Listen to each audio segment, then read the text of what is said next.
வாழ்க வையகம், வாழ்க வையகம், வாழ்க வளமுடன். குரு வாழ்க, குருவே துணை.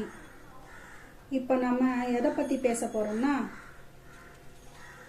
மக்களோட நல்ல ஆரோக்கியத்துக்காக என்ன தேவைன்னு பேச போகிறோம். நிறைய பேருக்கு வாழ்க்கையில் என்ன தேவை? முதல்ல நல்ல ஆரோக்கியம்தான் தேவை. நாம் ஆரோக்கியமாக இருந்தால் தானே நம்ம மனசும் சந்தோஷமாக இருக்கும். நம்மக்கிட்ட எவ்வளவு காசு பணம் இருந்தாலும் ஆரோக்கியம் இல்லைன்னா மனசு சந்தோஷமாக இருக்காது. மனசு சந்தோஷமாக இல்லைன்னா நம்ம வேற யார் மேலேயும் எது மேலேயும் வாழ்க்கையில் எது மேலேயும் ஒரு பிடிப்பு இருக்காது.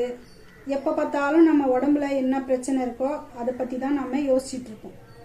நல்ல ஆரோக்கியமான வாழ்க்கை இருந்துச்சுன்னா நம்ம உடம்பையும் பார்த்துக்கிட்டு மற்றவங்களையும் நல்லா பார்த்துக்கலாம்.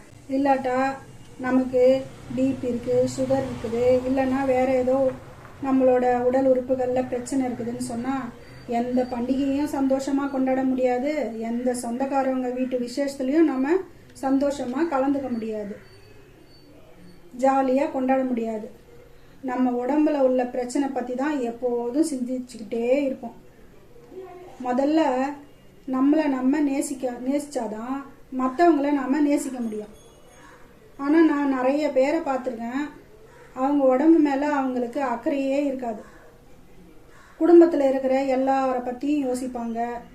எல்லாருக்கும் நல்ல நல்ல சாப்பாடு செஞ்சு தரணும், ஆரோக்கியமாக இருக்கணும்னு நினைப்பாங்க. ஆனால் அவங்க எப்படி இருப்பாங்க? நேரத்துக்கு சாப்பிட மாட்டாங்க, நேரத்துக்கு தூங்க மாட்டாங்க, அவங்களுக்காக கொஞ்சம் நேரம் ஒதுக்க மாட்டாங்க. எப்பயும் வேலை வேலைன்னு ஓடிக்கிட்டே இருப்பாங்க. மனித பிறவிங்கிறது மிகவும் உன்னதமான மகத்தான உயர்ந்த பிறவி. ஏன்னா இந்த மனித பிறவிக்குத்தான் இறைவன் மற்ற ஜீவராசிகளுக்கு இல்லாத ஒரு சிறப்பான சிந்திக்கிற அறிவை வச்சிருக்காங்க. மற்ற ஜீவராசிகள்லாம் என்ன பண்ணும்? அவங்களுக்கு தேவையான உணவு மட்டும்தான், அது மட்டும் கிடைச்சா போதும், அது சந்தோஷமா சாப்பிட்டு போயிடும். ஆனால் மனுஷனுக்கு தான் வாழறதுக்கு தேவையான வீடு, அப்புறம் மற்ற எல்லா வசதிகளும் வேணும். குடும்ப வாழ்க்கையில் சந்தோஷமாக நிம்மதியாக இருக்கணும். அப்புறமா எல்லாம் கடமையை முடிஞ்ச பிறகு இறைவனை அடையிறதுக்கு நம்ம என்ன வழின்னு யோசிக்கணும். ஆனால் இப்போ நான் இறைவன் அடையிற வழியை பற்றி சொல்ல போகிறது கிடையாது. ஏன்னா ஃபஸ்ட்டு நம்ம ஆரோக்கியத்தை முதல்ல நல்லபடியாக வச்சுருக்கணும். நம்ம உடம்பு நல்லா இருந்தால் தான் நம்ம குடும்பத்தில் இருக்கிற எல்லாரை பற்றியும் நம்ம யோசிக்க முடியும், எல்லாரையும் நல்லபடியாக வச்சுருக்க முடியும், எல்லா வேலையும் செய்ய முடியும், நம்ம நாட்டுக்கு செய்ய வேண்டிய கடமையும் நல்லபடியாக செய்ய முடியும். ஆனால் நம்ம எல்லாருக்கும் ஒரு விஷயம் என்னென்னா, நமக்கு எப்பயும் இளமையாக சின்ன வயசாக இருக்கணும்னு ஆசை தான். ஆனால் அந்த மாதிரி இருக்க முடியாது. வயசு ஏற ஏற ஒரு ஸ்டேஜுக்கு அப்புறமா நமக்கு வயசு ரொம்ப ஆயிடுச்சு, நமக்கு கை வலிக்குது, கால் வலிக்குது. ஏன்னா ஒரு 50 வயசுக்கு மேலே எல்லாரும் இப்படி தான் சொல்லுவாங்க, கீழே உக்காந்தா எந்திரிக்க முடியல, ரொம்ப கஷ்டமாக இருக்குது அப்படின்னு சொல்லிட்டு. அதுக்காக தான் நம்ம எப்பவுமே இளமையாகவும் ஆரோக்கியமாகவும் நல்ல சுறுசுறுப்பாகவும் இருக்கிறதுக்காக நம்ம மகரிஷி நமக்கு ஒரு சூப்பரான நல்ல ஒரு எளிமையான அற்புதமான ஒரு காயக்கல்ப பயிற்சின்னு ஒரு பயிற்சியை கொடுத்துருக்காங்க. காயக்கல்பம்னா ஏதோ சாப்பிட்ற மருந்துன்னு எல்லாரும் நினச்சிட்டு இருக்காங்க. ஆனால் அது கிடையாது. அது ஒரு சித்தர்களோட பயிற்சி. அந்த காலத்தில் நிறைய சித்தர்கள் இதை பற்றி கற்றுக்கிட்டாங்க. ஆனால் வெளியில் யாருக்கும் சொல்லலை. ஆனால் நம்ம மகரிஷி என்ன பண்ணாங்க, இந்த பயனை நம்ம மட்டும் அடையக்கூடாது, எல்லாரும் அடையணும்னு அப்படின்னு நினச்சி இந்த பயிற்சியை ஒரு எளிமையாகவும் எல்லா ஜனங்களுக்கும் புரிகிற மாதிரி நல்லா அழகாக சொல்லி கொடுத்துருக்காங்க. அப்போ ஒரு கதையில் ஒன்று சொல்லுவாங்க, ராமானுஜருக்கு சொர்க்கத்துக்கு போகிறதுக்கு ஒரு மந்திரம் கிடைச்சிதான். அந்த மந்திரத்தை அவர் மட்டும் பயன்படுத்தி அவர் மட்டும் சொர்க்கத்துக்கு போக விரும்பலையாம். அதனால என்ன பண்ணாராம், மக்கள் எல்லாருக்கும் அந்த மந்திரத்தை சொல்லி கொடுத்தாராம். ஏன்னா அப்போ அவருக்கு சொல்லி கொடுத்த குரு என்ன சொன்னாராம், ஏன்பா நீ சொர்க்கத்துக்கு போகிறதுக்காக தான் நான் இந்த மந்திரத்தை உனக்கு சொல்லி கொடுத்தேன். ஆனால் நீ என்ன பண்ண, எல்லா மக்களுக்கும் சொல்லிட்டியே, இப்போ நீ நரகத்துக்கு போக மாட்டியா அப்படின்னு கேட்டாராம். அப்போ ராமானுஜர் சொன்னாராம், பரவாயில்ல, இவ்வளோ மக்கள் சொர்க்கத்துக்கு போகிறதால நான் ஒரு மனுஷன் மட்டும் நான் நரகத்துக்கு போகிறதுக்கு எனக்கு எந்த ஆட்சேபனையும் இல்லை, நான் போனாலும் பரவாயில்ல அப்படின்னு சொல்லி அவருக்கு கிடைச்சதை எல்லா ஜனங்களும் அனுபவிக்கணும்னு நினச்சி அந்த மந்திரத்தை சொல்லி கொடுத்தாரு. அது மாதிரி தான் நம்ம சுவாமிஜியும் அவங்க மட்டும் பயனடையாம உலகத்தில் உள்ள எல்லா மக்களும் பயனடையணும்னு சொல்லி ஒரு ஆரோக்கியமான நல்ல பயிற்சியை எல்லாருக்கும் கொடுத்துருக்காங்க. எல்லோருக்கும் எளிமையான உடற்பயிற்சி, அது கூட சேர்ந்து இந்த காயக்கல்ப பயிற்சி. காயக்கல்ப பயிற்சி ரொம்ப கஷ்டம்லாம் கிடையாது, ரொம்ப எளிமையான பயிற்சி. காலையில மாலையில உங்களால் உடற்பயிற்சி செய்ய முடியாட்டா கூட இந்த பயிற்சியை ஒரு 10 நிமிஷம் கூட ஆகாது இதுக்காக செய்யறதுக்கு. செய்தா உங்க உடம்பு ஆரோக்கியமா இருக்கும். எல்லாருக்கும் வயசு ஆக ஆக மூப்பு வரும். மூப்பு ஏன் வருது தெரியுமா? நம்ம உடம்புல இருக்கிற சக்தி கொஞ்சம் கொஞ்சமா குறைஞ்சிக்கிட்டே வரும். அந்த உயிர் சக்தி குறைய குறைய நமக்கு மூப்பு சீக்கிரமா வந்துடும்.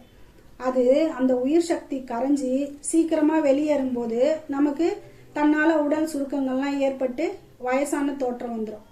அது மாதிரி இருக்காம நல்லா ஆரோக்கியமா எப்பயும் திடகாத்திரமா இளமையா இருக்கிறதுக்காக தான் இந்த காயக்கல்ப பயிற்சியை நம்ம மகரிஷி அவங்க சொல்லி கொடுத்துருக்காங்க. இந்த பயிற்சியை 14 வயசுல இருந்து எல்லாரும் செய்யலாம். எந்த பிரச்சனை வந்தாலும் சரி, அந்த பிரச்சனையை தீர்க்கறதுக்குன்னு ஒரு வழி இருக்கு இல்லையா? அது மாதிரிதான் இந்த பயிற்சியும் எளிமையானது தான். உடற்பயிற்சி எவ்வளோ முக்கியமோ அதே மாதிரி இந்த காயக்கல்ப பயிற்சியும் ரொம்ப முக்கியம். இந்த பயிற்சியை 14 வயசுல இருந்து எல்லாரும் செய்யலாம். பயிற்சி என்னவோ எளிமையானது தான், ஆனா அதோட பலம் மிக அதிகம். அதை நான் சொல்லக்கூடாது. நீங்க உங்க ஊர்ல இருக்கிற மனவள கலை மன்றம் போங்க, அங்க காயக்கல்ப பயிற்சி எப்ப சொல்லி தராங்கன்னு கேளுங்க. அதுக்குன்னு தனியா நிறைய ஆசிரியர்கள் இருக்காங்க. முதல்ல இதை செய்யறதுனால என்ன நன்மைன்னு கிளாஸ் எடுப்பாங்க, அதுக்கப்புறம் தான் சொல்லி தருவாங்க. நாம நல்லா இருக்கணும்னு முதல்ல நாம நினைக்கணுங்க. இப்போ இருக்கிற காலகட்டத்தில் எந்த நோய் எப்படி வரும்னு சொல்ல முடியாது. திடீர்னு அந்த நோய் வந்துருச்சு இந்த நோய் வந்துருச்சுன்னு சொல்லுவாங்க. ஆனா நாம இந்த பயிற்சியை எடுத்தா நம்ம எதை பத்தியும் கவலைப்படவே தேவையில்லை. எந்த நோய் வந்தாலும் நமக்கு நோய் எதிர்ப்பு சக்தி நிறைய கிடைக்கும். அதனால இந்த பயிற்சியை எல்லாரும் கத்துக்கங்க. சும்மா அந்த நோய் வந்துருச்சு இந்த நோய் வந்துருச்சுன்னு ஹாஸ்பிட்டலுக்கு போய் பணத்தையும் செலவு பண்ணிக்கின்னு நேரத்தையும் செலவு பண்ணிக்கின்னு எதுக்கு? உடம்புக்கும் கஷ்டம். அதனால நம்ம நல்ல சாப்பாடு சாப்பிடணும், நல்லா ஆரோக்கியமா இருக்கணும். அந்த ஹாஸ்பிட்டலுக்கு கொடுக்குற காசுல நல்ல ஆரோக்கியமான காய்கறி, நல்ல புரதச்சத்து உள்ள பதார்த்தங்கள்லாம் சாப்பிட்டீங்கன்னா ரொம்ப நல்லா இருக்கும் உடம்பு. நான் அடைஞ்ச பலனை நீங்க எல்லாரும் அடையணுங்கிறதுக்காக தான் நான் இதை சொல்றேன். இது இதுக்கு முன்னாடி எல்லாரும் எப்படி சொன்னாங்களோ தெரியாது. நான் எளிமையான மக்களும் இதை நல்லா கற்றுக்கிட்டு நல்லா செய்யணுங்கிறதுக்காக பயிற்சி பற்றி எதுவும் சொல்லலை. அதனால இந்த பயிற்சியை நீங்கள் எல்லாரும் போய் கற்றுக்கின்னு நல்லா ஆரோக்கியமாக வாழணும்னு நான் ரொம்ப ஆசைப்படுறேன். இன்னொன்று விஷயம் என்ன தெரியுமா? இந்த பயிற்சியை எல்லாரும் கற்றுக்க முடியாது. இறைவனோட அருள் இருந்தாதான் நாம் இதை கற்றுக்க முடியும். ஏன்னா நம்ம கர்மா இருக்கு இல்லையா, அது சீக்கிரம் எந்த நல்ல வழிக்கு போகிறதுக்கும் நம்மளை விடாது, நம்மளை துரத்திக்கிட்டே இருக்கும் நம்ம என்ன பண்ணாலும். அதனால நம்மளோட முயற்சியால் தான் இதை நம்ம கற்றுக்கிறதுக்கு முயற்சி எடுக்கணும். சரிங்களா? அதனால எல்லாரும் அவங்கவுங்க ஊரில் இருக்கிற மனவள கலை மன்றத்தை பாருங்கள், அங்கே போய் கேளுங்க. அங்கே போய் கேட்டால் அவங்க ஆசிரியர்கள் சொல்லுவாங்க என்னைக்கு பயிற்சி எடுக்கிறேன்னு. இதுக்கு ஒன்றும் அதிக காசெல்லாம் செலவு கிடையாது, கம்மி காசு தான். நம்ம உடம்பு சரியில்லைன்னா ஹாஸ்பிட்டலுக்கு போகிறதுக்கும் மருந்து மாத்திரை வாங்குறதுக்கும் செலவு பண்ணுறோம் இல்லையா, அதை விட ரொம்ப கம்மியாக தான் ஆகும். நம்ம இதை ஒரு முறை கற்றுக்கிட்டோம்னா வாழ்நாள் பூரா நமக்கு இளமையான தோற்றமோ நல்ல சுறுசுறுப்பும் எல்லாமே கிடைக்கும். அதனால உங்கள் வீட்டில் 14 வயசு உள்ள பிள்ளைங்க இருந்தால் அவங்களையும் கூப்பிட்டு போங்க, அவங்களுக்கும் சொல்லி கொடுங்க. சின்ன வயசுலேருந்தே இதை அவங்க கற்றுக்கிட்டு நல்லா பயனடைவாங்க, நல்ல பலசாலியாகவும் இருப்பாங்க. அதனால் எல்லோரும் இதை கற்றுக்கிட்டு பயனடையணும்னு நான் விருப்பப்படுறேன். இதோட இதை முடிச்சுக்கிறேன். வாழ்க வையகம், வாழ்க வையகம், வாழ்க வளமுடன். அருட்பேராட்ட கருணையினால் உடல்நலம் நீலாயில் நிறை செல்வம் உயர்ப்புகள் மெய்ஞானம் ஓங்கி வாழ்க வளமுடன், வாழ்க வளமுடன், வாழ்க வளமுடன்.